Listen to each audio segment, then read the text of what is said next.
Welcome to today's Naked Daily Mail. Daily Mail news headlines read to you by a naked me. Tortured to death at the age of 2. Mother is found guilty of murdering her toddler son, who was discovered with 37 separate injuries.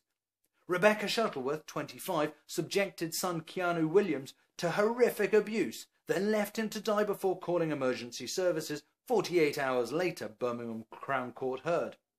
At the start of the trial, prosecutor Christopher Houghton, QC, told the jury Keanu's injuries, catalogued for a jury in harrowing detail and a set of body diagrams, were not an isolated event, but had been the culmination of a long period of ill treatment. Shuttleworth faces a mandatory life sentence after being convicted of murder and will be sentenced tomorrow. The things they get up to in Birmingham. The things they get up to in Italy. Berlusconi has been sentenced to 7 years in jail and banned from politics for life after being found guilty of paying underage teenager for sex. The 76-year-old former Italian premier has been sentenced to 7 years in prison and banned from public office after he was found guilty of paying an underage Moroccan teenager for sex. The prisoner is said to be preparing Silvio for a very different type of bunga party.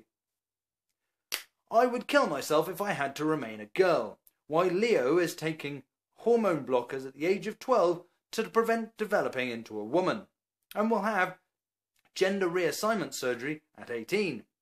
Leo Waddle, 12, from Lowestoft, Suffolk, is one of Britain's youngest patients of gender dysphoria.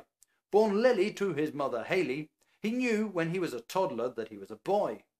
You go for it, Leo. Although, no surgery until you're 18. I'd had 6 years of permanent erections by then. Erections? Apple? Rotten apple. iPhone 5 is twice as slow as Android rivals, claims Watchdog. Consumer Watchdog which carried out tests to measure processing and memory speed and found that of the top 7 best-selling brands, the iPhone 5 was in bottom place. How crap is that?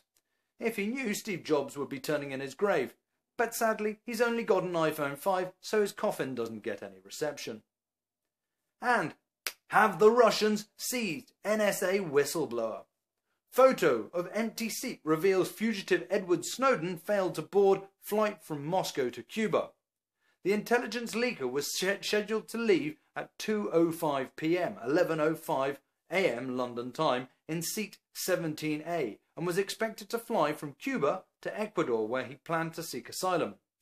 Yes, the Daily Mail printed a photograph of a seat and turned it into news. Although if you think you recognise the seat, that's because, according to Clint Eastwood, it is in fact Barack Obama. And this has been today's Naked Daily Mail. If you enjoyed it, subscribe, follow me on Twitter @NakedTales, and send me to your friends. Who wouldn't want to see a bit of this? Oh yes, boom!